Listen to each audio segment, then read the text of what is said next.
Well, at first all I did was just put the links up to my columns, and then I just mostly read things, and then I started to put up links of stories that I found interesting, or retweeting and so on, and the following just started building up, and so and I just really ignored it for a while, didn't really think much of it, and then I think I got to about, I can't remember, it was some number, it might have been 1,000 or something, and I thought, oh, this is interesting, I'm getting these followers without doing much. I wonder what would happen if I actually started working it.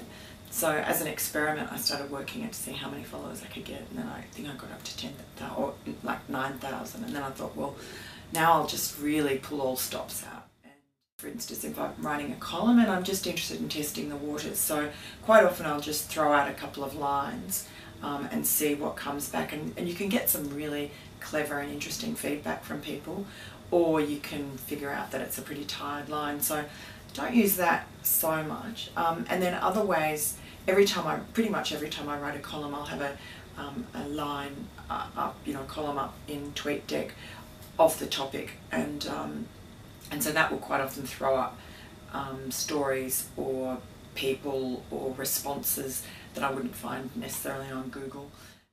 And just block. I mean, that's been my philosophy from very early on. I think it was Caroline Overington who first told me about it. She just said, if someone is horrible, just block them straight away.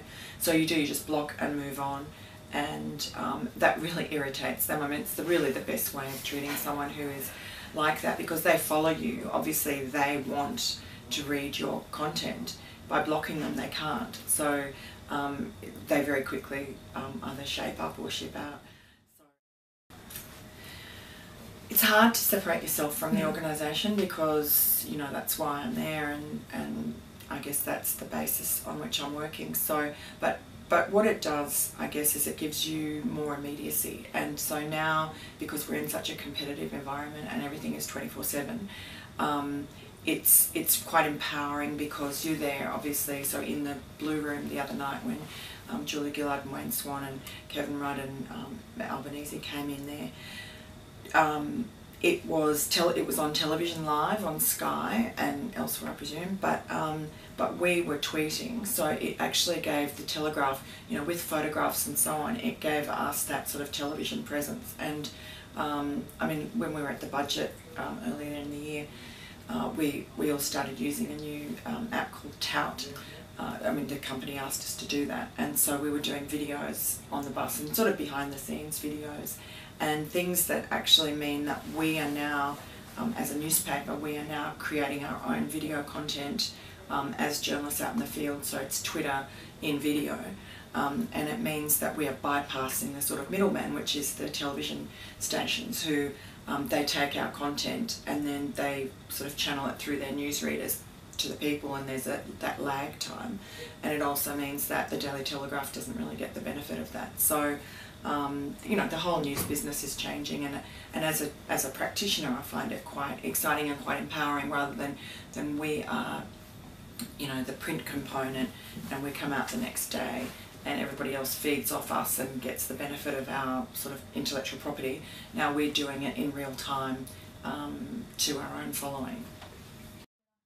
Yeah, there is, and I block people immediately. Occasionally I sort of toy between telling them to back off or blocking them, and I decide to block them, because if you tell them, then you're drawing attention to what they're saying. But what I find unacceptable is these sort of dirty rumours that people on Twitter like to spread, and about politicians. And I know they're not true. If they were true, we would have alluded to them.